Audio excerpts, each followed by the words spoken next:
selanjutnya kita akan belajar tentang model komunikasi dalam perawatan paliatif. Pertama adalah uninterpersonal approach, merupakan suatu komunikasi interpersonal yang menitikberatkan pada pentingnya perspektif mengenai dimensi perawatan. Nah, ada beberapa kritik sih. Nah, proses transmisi ide pasien sender ke petugas kesehatan sebagai receiver atau pertukaran pesan informasi. Adanya seseorang menyampaikan, sedangkan yang lainnya hanya mendengarkan saja. Jadi ketidakmampuan petugas untuk melakukan mediasi. Nah, hal terpenting dalam uninterpersonal approach ini adalah bagaimana meningkatkan wawasan melalui interaksi yang produktif dan sensitif.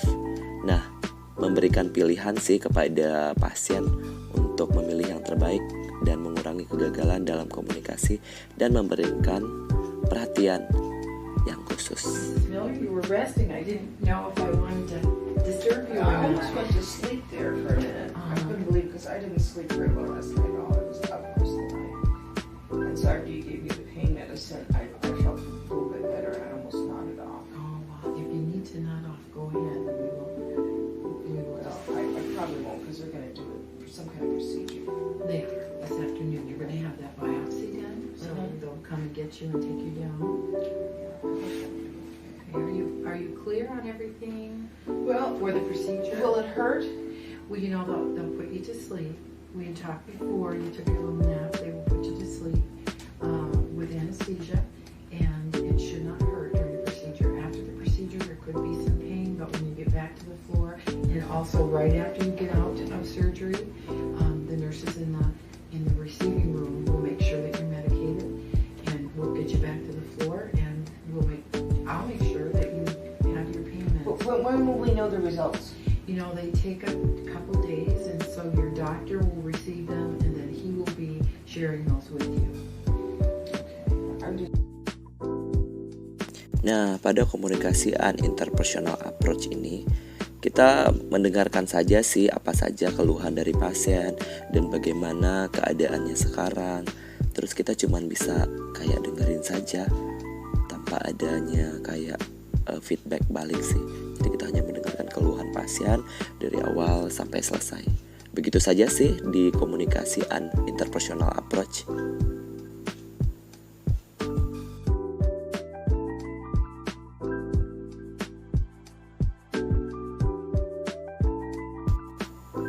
Nah, selanjutnya kita pembahasan yang kedua.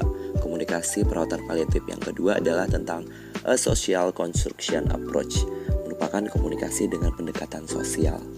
Nah, isu akhir hayat akan memberikan kesadaran betapa pentingnya dan menariknya proses komunikasi.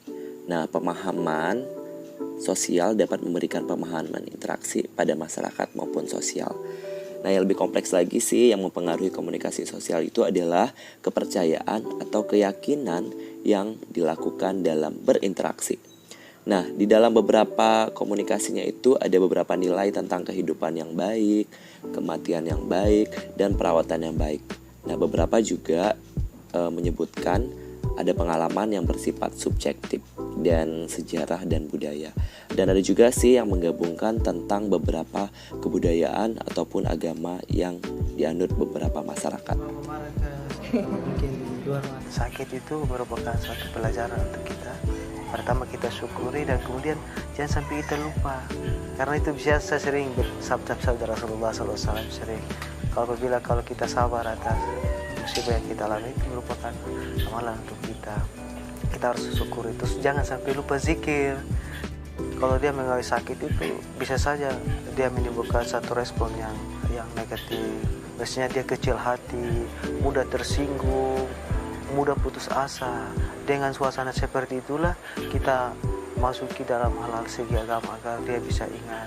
Nah, selanjutnya adalah yang ketiga tentang komunikasi perawatan paliatif adalah a critical cultural approach.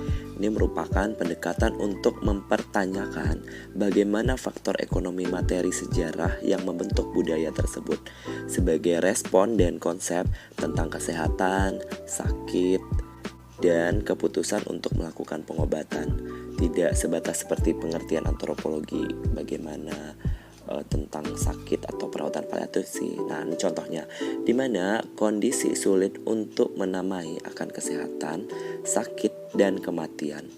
Dan apakah dapat diterima bila mengatakan bahwa dia telah pergi atau dia telah mati pada keluarga? Sebetulnya mudah dibaca ya, tetapi sangat sulit untuk kita sampaikan kepada keluarga. Ibu, di sini saya ingin menyampaikan sesuatu dari hal dengan Memangnya ada apa Pak? Bagaimana keadaan ibu saat ini? Ibu tenang dulu. Tadi Ibu Nono mengalami kecelakaan dan jadi pendarahan di bagian kepala bagian belakang. Jadi kami tim medis sudah berusaha untuk melakukan pertolongan terbaik untuk Bu Nono. Tapi Allah berkehendak lain, nyawa dari Ibu Nono tidak bisa kami selamatkan. Karisa. Maaf, Ibu tenang dulu. Saya mengerti dengan keadaan yang dirasakan sekarang. Mungkin saya harap Ibu dan keluarga bisa menerima dengan kondisi sekarang ini. Untuk mayatnya mau diurus di rumah sakit atau dibawa ke rumah aja? Langsung di administrasi yang ada di depan ada resepsionis. Lalu apa ada yang ditanyakan lagi?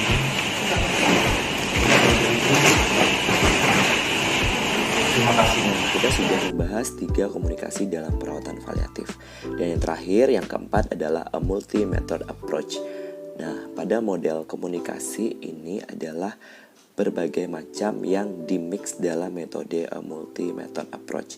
Fokusnya pada seseorang yang melakukan konstruksi ide dan mengemukakan apa yang mereka maknai tentang sesuatu, terutama dalam pengalaman yang terjadi secara nyata.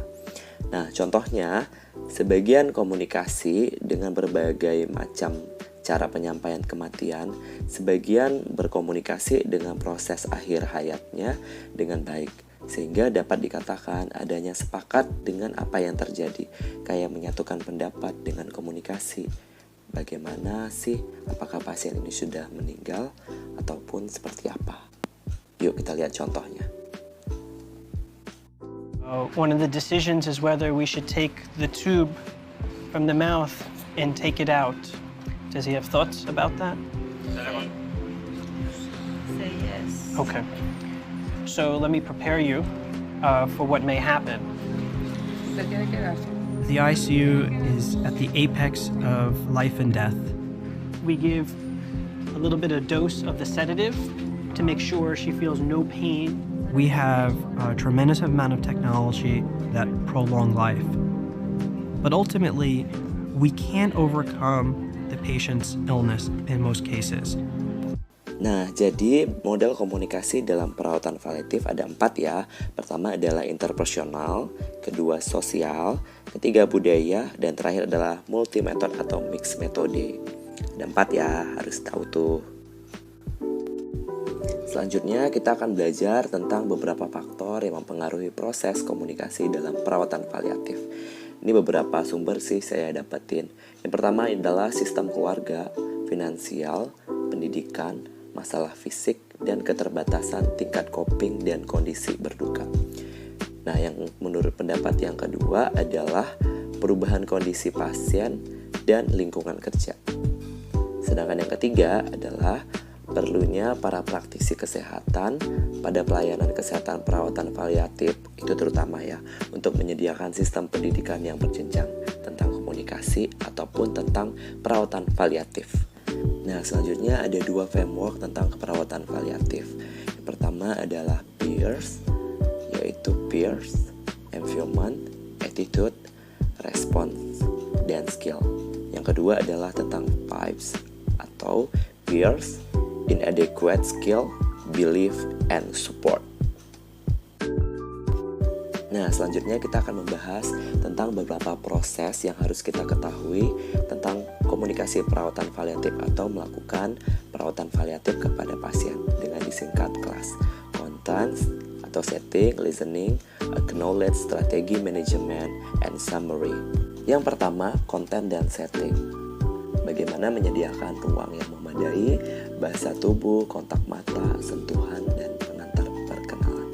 Nih, pertama adalah menyediakan ruangan, menjaga privasi, tetap menjaga jarak yang nyaman dengan pasien, 2 atau 3 kaki sih dari pasien.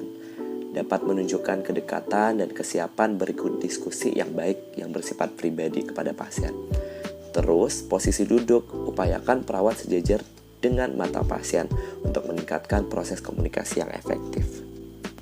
Dan juga jangan lupa bahasa tubuh, bagaimana kita memberikan makna pada komunikasi agar pesan itu tersampaikan. Dan juga ada sentuhan sih, tetap ya komunikasi terapeutik. Dan syarat tidak ada yang kita sentuh itu adalah daerah yang nyeri. Pastikan pasien dan perawat juga harus ada kontak langsung. Ini sih contohnya ya, bagaimana tatapan kita, terus kita memberikan senyum, terus juga kita memberikan sentuhan yang sangat nyaman kepada pasien. Jadi komunikasi secara palliative care itu sangat tersampaikan sih kepada pasien. Yang kedua, L-nya itu listening. Jadi kita setiap berkomunikasi pastikan bahwa memiliki keterampilan mendengar yang baik. Terus pertanyaan terbuka juga kepada pasien, teknik memfasilitasi, juga ada klarifikasi, dan juga mengendalikan waktu dan interupsi sih kepada pasien dan perawat. Dan juga kita ada pertanyaan terbuka, bagaimana kita memberikan kesempatan bertanya dan mengekspresikan perasaan. Dan jadi kayak komunikasi terapeutik juga memberikan hal yang esensial untuk menelusuri pengalaman jauh lebih dalam tentang si pasien. Dan fasilitas yang terpenting antara pasien dan perawat. Jadi kita tuh hanya bisa diam, mendengarkan, tidak memotong pembicaraan pasien apa yang disampaikannya kepada kita. Dan yang terakhir itu adalah selain diam juga kita memberikan respon kayak senyum, atau menganggukkan kepala, atau tersenyum atau mengatakan apa lagi kepada pasien kita. Dan selanjutnya yang A-nya adalah acknowledge, merupakan respon empati atau teknik komunikasi yang penuh emosional. Ada 3 tahap sih. Pertama kita harus identifikasi emosinya. Terus yang kedua harus mengidentifikasi penyebab. Ketiga melakukan respon. Apakah ada emosi? Apa sih penyebabnya? Begitu dah. Dan perawat diharuskan memahami dan melakukan respon yang empati. Nah, yang paling penting pada empati tidak perlu merasakan emosi, cukup mendengarkannya saja. Tidak boleh larut lebih dalam. Itu enggak empati, tetapi simpati. Selanjutnya yang S adalah strategi manajemen. Adalah menentukan nilai strategi medis yang optimal yang kita berikan. Terus melakukan penilaian dalam pemikiran adanya harapan, kondisi, pengobatan, hasil yang ingin dicapai sih kepada pasien kita. Terus mengusulkan strategi apalagi ya untuk mengingatkan kesimpulan yang ingin dicapai. Kayak catatan keperawatan gitu sih. Terus kaji juga respon pasien dengan membuat catatan kemajuan pasien, memahami kondisi emosional pasien yang dapat terjadi, dan terus hingga pasien dapat menerima dan mengikuti rencana keperawatan yang kita berikan. Kayak gitu ya. Jadi penting banget sih catatan keperawatan atau rencana keperawatan yang kita berikan kepada pasien. Apalagi yang kita berikan adalah terapi yang membantu pasien untuk lebih baik lagi, terutama dalam perawatan paliatif. Ini contohnya ya, bagaimana planning yang harus kita buat. In this video, we'll look at the planning care as a part of the assessment, planning, implementation, and evaluation model. During the planning phase, you'll create 1 or more care plans based on your assessment of the patient. This is a written station. There is no interaction with the patient. In practice, as a part of the planning process, you'll have information available to you from a variety of sources. Make sure these are all utilized to support the planning of care for your patients. Be aware of the time of day noted on the provided documents. You must always check and confirm the patient identity on the care plan against that on the admission document. In practice, you will identify a range of problems for the patient. The plan must identify 2 nursing problems, one of which must be what the patient is presenting with. Care by nurses and self-care instructions must follow the SMART principles. The care plan must be listed in order of priority. List the most acute and urgent steps first. At least one item must be included in self-care column. Examples here could include: the patient is able to verbalize pain or nausea. The patient consents to treatment. The patient is able to self-medicate. The patient is able to use the call bell. Anyone using the care plan should be able to follow the plan in order to take care of the patient. Include action-focused steps such as check pain levels, escalate any concerns. The care plan should include follow-through actions. For example, if monitoring observations, have a plan of escalation. If giving medication, monitor effectiveness. Make sure that you include a date or time for the re-evaluation of the patient.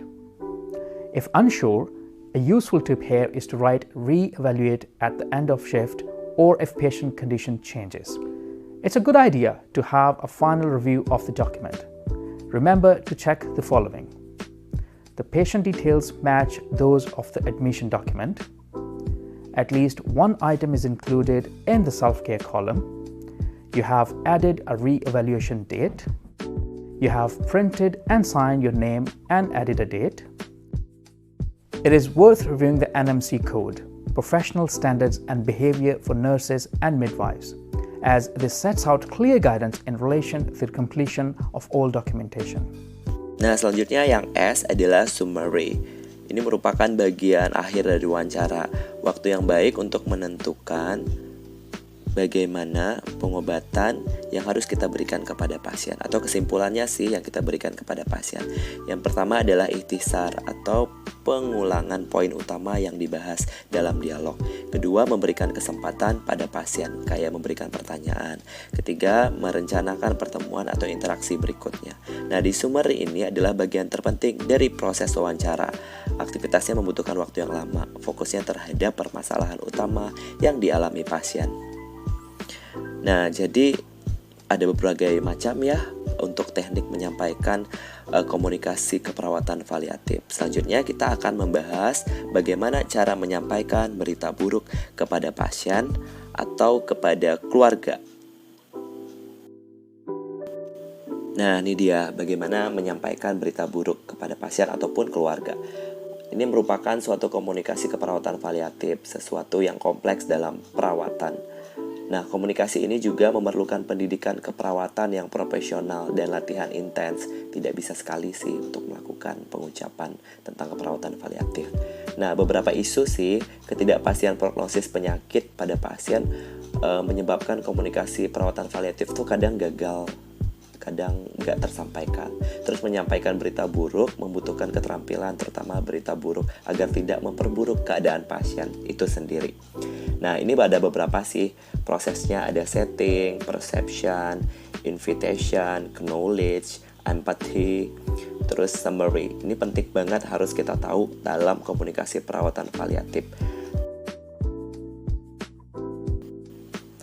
Selanjutnya kita akan membahas tentang barrier dalam menyampaikan berita buruk.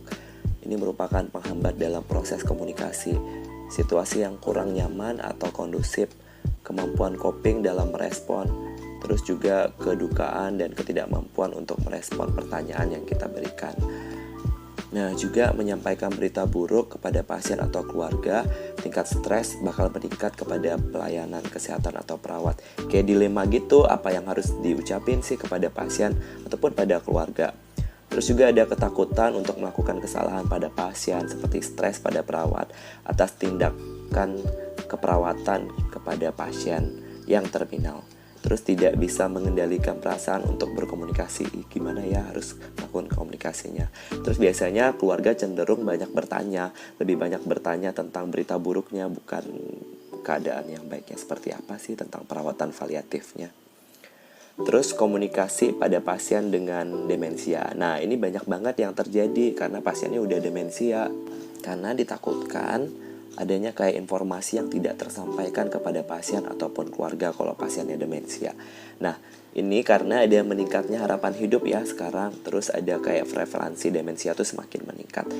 Demensia itu adalah perubahan memori, menurunnya kemampuan merespons secara cepat, disorientasi waktu, kecemasan, bertanya terus berulang-ulang. Terus mengembangkan cara komunikasinya dengan cara inovatif, mengelola komunikasi pada pasien demensia. Tetap mempertahankan kontak pada pasien demensia, kayak komunikasi terapeutik, kayak ada sentuhan. Terus kita juga bisa melakukan komunikasi dengan cara menyatukan antara verbal dan non-verbal, kayak melakukan pergerakan, kayak contoh-contohnya seperti apa yang